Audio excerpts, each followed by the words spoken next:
नमस्कार दोस्तों, मैं प्रकाश आपका एक बार फिर स्वागत करता हूं अपने YouTube चैनल प्रकाश रंगवाला में।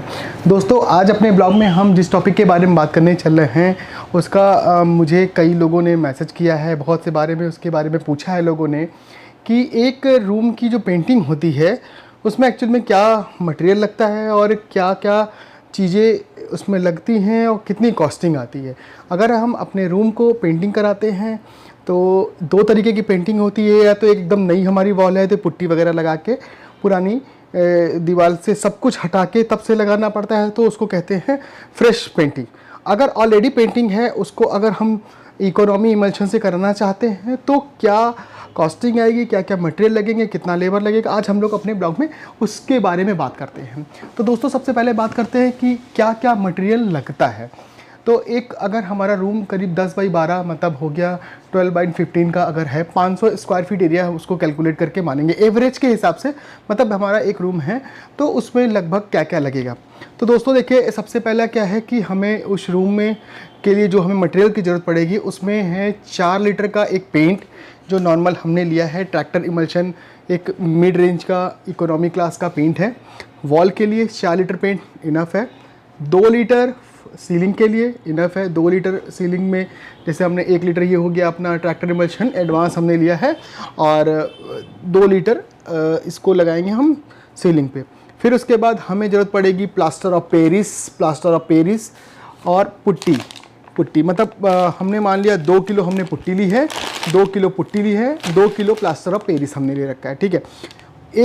एक ब्रश 4 इंच का, जो एक ब्रश हमने लिया है 4 इंच का, एक रोलर हमने लिया है एशियन पेंट का, और 2 सैंड पेपर और 2 पत्ती, जिससे हम ये पीओपी को लगाएंगे। तो ये सारे जितने भी मटेरियल हमने लिया है, एक लाइट शेड का कलर हमने लिया है, मान लीजिए एक लाइट स्काई ब्लू कलर है, उसको हमने लिया है। उसको ट्रैक्टर इमल्शन में लगभग इसकी कॉस्टिंग आ रही है 550 रुपये के रुपए में आसानी से मिल जाता है। 550 में 4 लीटर की बाल्टी 550 में, और 2 लीटर ये लगभग हम मान के चलते हैं 200 रुपये में बहुत आसानी से ये मिल जा रहा है। उसके बाद हमने 2 किलो प्लास्टर ऑफ पेरिस लिया है। 2 किलो प्लास्टर में 20 रुपये का 1 किलो होता है, 20 रुपीज़ पर केजी के हिसाब से आता है, तो 40 रुपये का ये हो गया। फिर उसके बाद हम लोगों ने 2 किलो प्लास्टर ऑफ पेरिस के बाद पुट्टी ली है।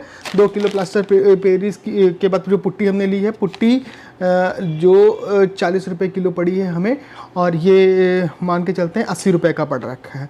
इसके बाद 4 इंची का एक ब्रश लिया है, जो 4 इंची का ये जो ब्रश है ये एशियन पेंट का हमने लिया है। MRP इसमें 225 है, ये लमसम हमें 150 का आसानी से मिल जाता है मार्केट में। उसके बाद एक एशियन पेंट का ये फर रोलर लिया है, जो फेल्ट रोलर कहते हैं इसको, ये इसके MRP 250 है, लमसम हमें 200 में ईजिली मिल जाता है।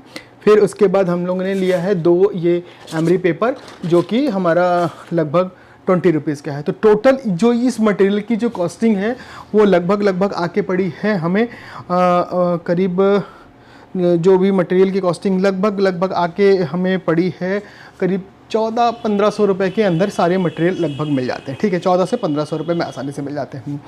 और उसके बाद हम लोगों ने अगर लेबर के बारे में जानना है तो एक रूम 10 बाई 12 का जो रूम होता है वो लगभग इसको करने के लिए लेबर एक दिन हम मानते हैं कि एक दिन में हमारा रूम रेडी हो जाता है, बट हम 2 दिन की भी लेबर मान के चलते हैं क्योंकि एवरेज हम कॉस्टिंग निकाल रहे हैं।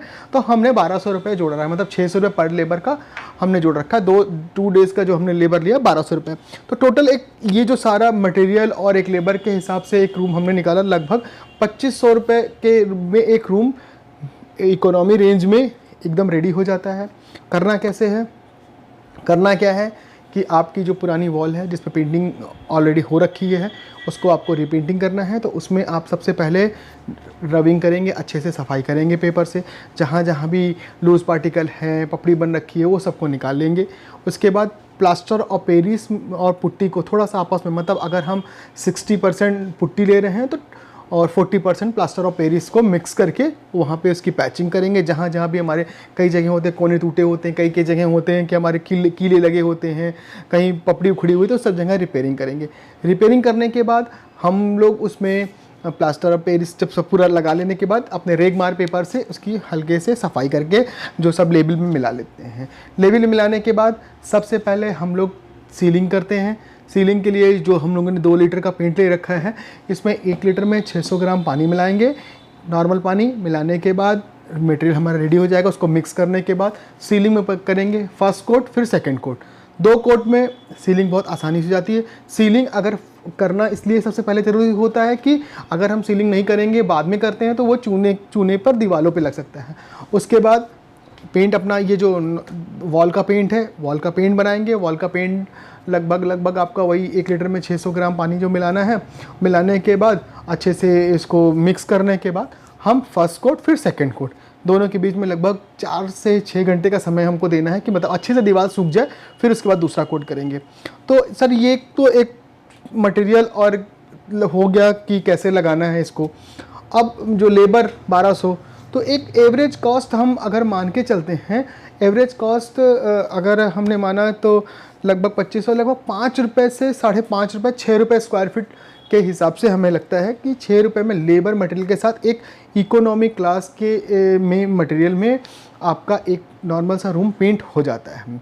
तो ये कॉस्टिंग है। अब अगर आपको थोड़ा प्रीमियम क्वालिटी का पेंट चाहिए तो आपको पेंट को केवल चेंज करना है। तो जो हमारी कॉस्टिंग 2500 आ रही है वो हो सकता है 3000, 3500, 4000 इस तरीके से, जिस तरह कैटेगरी के अपने पेंट लेते हैं। तो डिपेंड करता है कि आप पेंट की क्वालिटी कैसे ले रहे हैं। और रीपेंटिंग जनरली 1 से 2 दिन में एक रूम बहुत आसानी से हो जाता है।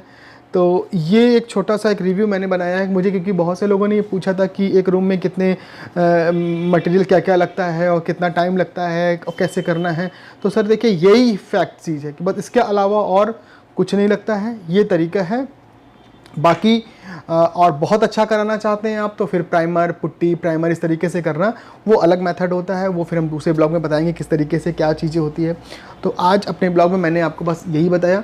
नेक्स्ट ब्लॉग में हम फिर कुछ नई चीज़ लेकर आएंगे और नए पेंट से रिलेटेड कुछ टॉपिक पे डिस्कस करेंगे, या किसी प्रोडक्ट का रिव्यू करेंगे, या किसी प्रोडक्ट के बारे में आपको बताएंगे। आज इतना ही रखते हैं दोस्तों। और प्लीज़ अगर हमारे वीडियो आपको पसंद आ रहे हैं तो मेरे चैनल को सब्सक्राइब कीजिए और लोगों को बताइए कि मैंने एक ऐसा चैनल बनाया जिससे कि पेंट से रिलेटेड बहुत सी चीज़ें हम बताते रहते हैं, और बहुत सी चीज़ें हम आगे भी बताते रहेंगे कि पेंट इंडस्ट्री में क्या हो रहा है, पेंट की कौन कौन सी क्वालिटी आ रही है, और किस तरीके से पेंट के बिज़नेस को करना है, या किस तरीके से पेंट के बिज़नेस को हमें आगे बढ़ाना है। हम कई टॉपिक पे बात करेंगे। आज के लिए बस इतना ही रखते हैं। नेक्स्ट ब्लॉग में फिर से आपसे मिलते हैं। तब तक के लिए थैंक यू वेरी मच। जय हिंद।